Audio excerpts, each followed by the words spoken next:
Peggy 16.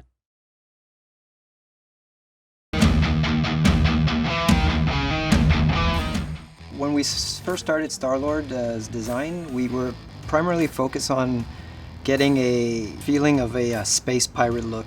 We researched a long time of that, but eventually on the team, me and other people started having this idea of what if Star-Lord's favorite band when he was a kid was actually named Star-Lord.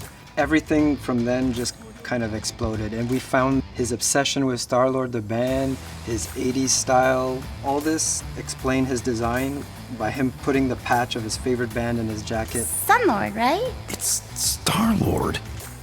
We peppered his design with little Easter eggs from the 80s, which with pins on his lapel and of the vinyls from the 80s and the Space Invader icon and of course his Star-Lord pin.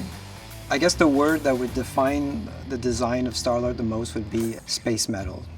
Yeah, like rock and roll. Storytelling for the design of the Guardians then became really important. From Star-Lord, then we found a bit Drax with his tattoos.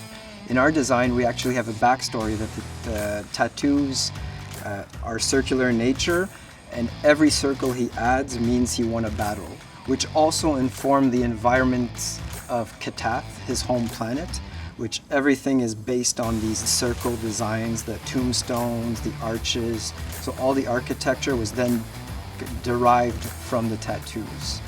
As for Gamora, it was very important. We had to give her a very strong, powerful look. So we came up with the idea of going back a bit to what they had done in the comics, and we were really inspired by one of the looks of the black and white armor. We even had little touches of like American fists on all her knuckles, on her feet, which emphasizes that she's ready to punch, kick, kill at any moment.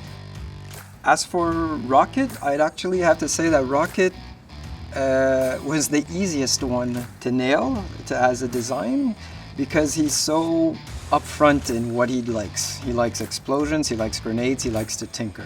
So of course we needed to put that on his design. We needed him to have his goggles because they're actually gameplay related. We have a goatee that he actually has some beads that looks like Groot because, you know, they're best friends. And then of course he has his gun that transforms into his backpack, so it's always ready for action, transform, and of course the gun is twice his size.